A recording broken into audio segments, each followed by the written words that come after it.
The decreed hour is come. Set forth with my blessing, Prince Noctis. Thank you, Your Majesty.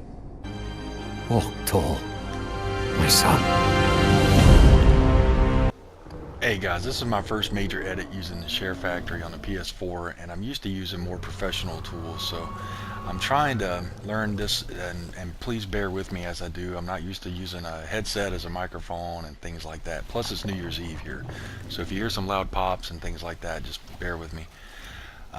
This is not necessarily going to be a walkthrough video, as it is aiming to be a comprehensive beginner's guide on basically things that I wish I had known before I got too deep into Final Fantasy 15. What we're going to focus on is basically managing your XP points and little tips and tricks and stuff like that. What we're going to do is we're going to level up to level 5 fairly early on in the game, and then we're going to save the rest of our XP until the end of chapter 1, right? Toward the end of chapter 1, you're going to get a free night stay at a hotel that's going to give you a 2-time XP multiplier. So you want to maximize your XP going into that hotel. What we're going to aim for is about 50,000 XP. You know, you don't necessarily have to hit that. That's not a magic number by any means, but that's kind of what you want to aim for. So a couple of things off the bat, little RPG tips. One, make sure you're picking up every item you run across, especially a game like this where there's no weight limit to what you can carry. Okay, this is not Fallout. Number 2, make sure you're saving often. Alright, there's only certain times you cannot save, so make sure you're saving fairly often early in the game, manually saving, that is. Another thing is you can't drive the car manually early on as often as you probably should be able to in a game that features a car. So you're going to have to do this stamina infinite run trick. Alright, I'm not going to call it a glitch. What you're going to want to do is go into your options menu and turn on the stamina bar. Alright, that's going to help us a lot. Alright, basically as you're running and you're looking at your stamina bar, you want to wait until that bar gets all the way down to the S. Some people say between S and T. You'll start timing it where you want it to be at. But once you really perfect that timing, you'll be able to pretty much infinitely run. This is going to do a couple of things. It's going to help you get where you need to go a little bit quicker, and it's going to get Gladio's survival skill up early. Well, and look who's in here. The man of the hour. Dave, right? The other thing you want to do is Cindy's going to send you to find this guy Dave, but right after you find him, Ignis is going to suggest you guys make camp nearby. Make sure you turn him down. Just remember, confidence will only take you so far. Alright, the reason you want to turn him down is we're going to use all the XP we've got early on in the game to stay at a motel nearby that's going to give you a 1.5-time multiplier. The other thing I want to go over is Ascension Points, real briefly. I'm going to be earning Ascension Points a little bit quicker than most of you because I'm using the Holiday Pack Plus, but as soon as you get enough Ascension Points, you want to make sure you turn on Ignis's enhancement ability. It's a real powerful technique really early in the game, and it's going to help you a lot. Dave is going to send you on a mission to go kill this dual horn. Before you do that, look to the southwest. There should be a little treasure chest over here where my marker is, right there. Alright, you're going to want to go over there and pick that item up. Alright, there's going to be a lot of enemies there. They're not necessarily strong enemies, but there's going to be a lot of them. But that great sword that you're going to get is worth it. It's going to help you out a lot early on in the game. And you're going to get a little bit of extra XP early on in the game too. What? Scared, big guy? You ought to be too. Thing's vicious. You sure? Looks tame to me. Yeah. Look out! Yeah! Show 'em who's boss! Nice one. It's not over yet! The dual horn is pretty easy to fight as long as you're parrying and defending well. Once you get back into Hammerhead, make sure you sell your saber tusk claws. You're going to constantly be fighting those things throughout the whole game, so make sure you're selling those. Another key thing is make sure you're buying extra potions and extra antidotes. Yeah, for yourself, but you're also going to run across these rescue missions.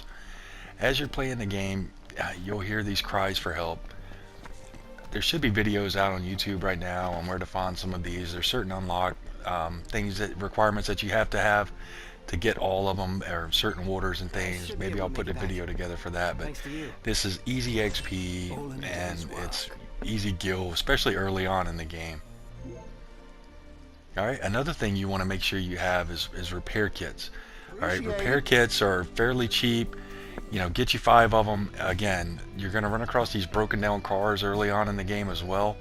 and those are easy XP and easy gil as well. The first time you run across one of those and repair the guy's car, it's going to pay for itself. So either way, once you get to the second outpost, you want to stay at that hotel.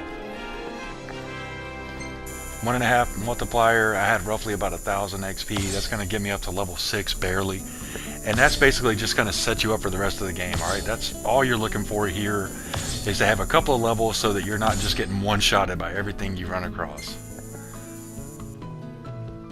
Alright, so before you get down to Golden Key and continue on with the story of the game, you're going to want to go back and farm these cactuars. This is going to be the meat of your XP boost farming grind. Okay, you're going to look west of Hammerhead. That's where they most consistently spawn at. It's not by any means the only place they spawn at, but this is where they're most consistently at, and they're only out between the hours of 5 in the morning until 1900. Alright, so start looking over here. How to find these things is a little bit tricky though. Number one, make sure you kill everything that you can visibly see out in that area. The other thing is, Yeah. more than looking for them, listen for them.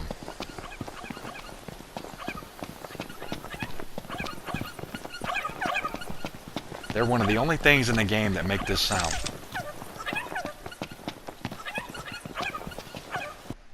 A couple of other things too is these guys are pretty powerful. Alright, they're easily the strongest enemy you're going to be facing early on in the game, and you're going to be wanting to fight them every day. So start learning their tricks and really getting to learn their little nuances and where they hide and what they like to do. And I'll just read from you out of the guide here.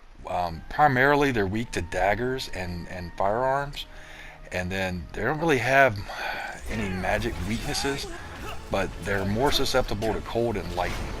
Alright, so that's just out of the guide. Take it for what it's worth. You're still going to have to pound on these guys, and they can still one-shot kill you. So this is going to be where most of your farming is done, is on these cactuars and slacktars. They're going to give you about 6,000 XP, and if you go ahead and think further ahead, you're going to double all of that XP, right? So they're basically giving you 12,000 XP every time you kill one of them. So they're worth hunting down for sure. Every now and again, learn from my mistakes here. This is the whole purpose of the video. You'll go a whole day and they'll never spawn. So around 8, 9 o'clock in the morning, if you haven't ran across one of them, go ahead and make a save, and then immediately reload that save. 9 out of 10 times for me, that immediately made them spawn, and I was able to kill them and carry on with my day. In the daylight hours in this game, that's really, especially early on, that's really the only time you can do a lot of these side quests and stuff that you're going to be doing. So take advantage of that early on.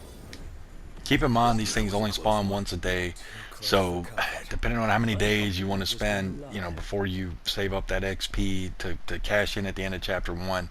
Personally, on this run through, I think I saved up 6 days. I've seen as high as 28 and 30 days.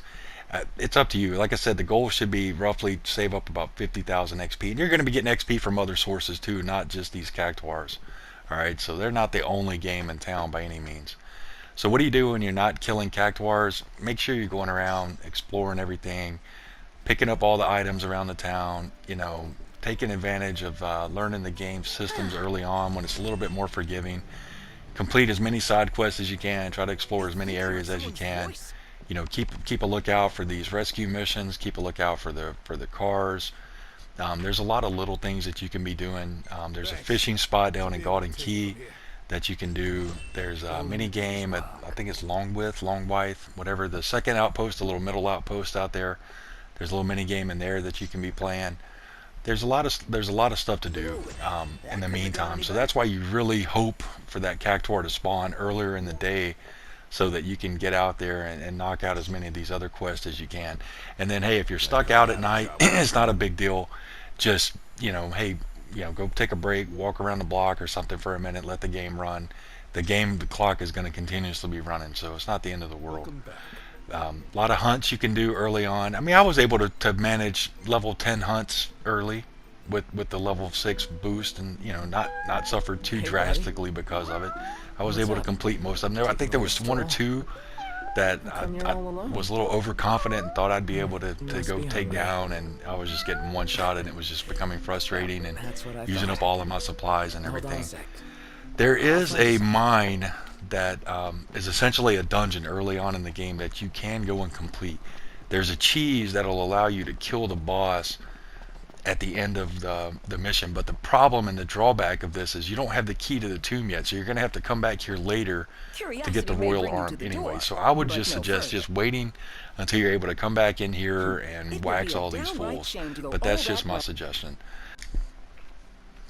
Alright, so once you finally hit your 50,000 XP goal, you're going to want to head back down to Golden Key. Alright, so once you're done completing the couple of missions for Dino and talking to him, he's going to give you a free night in this hotel, right? So this hotel specifically gives you a 2-time XP multiplier, and it's 10,000 gil a night, which right now you probably barely have if you have it at all. And so take advantage of the free one. There's another reason why you want to do this early in the game before talking to him, and that's going to get into spoiler territory, so I don't really want to do that. But just keep in mind that it's a lot easier and the payoff is a lot better to do this early on in the game.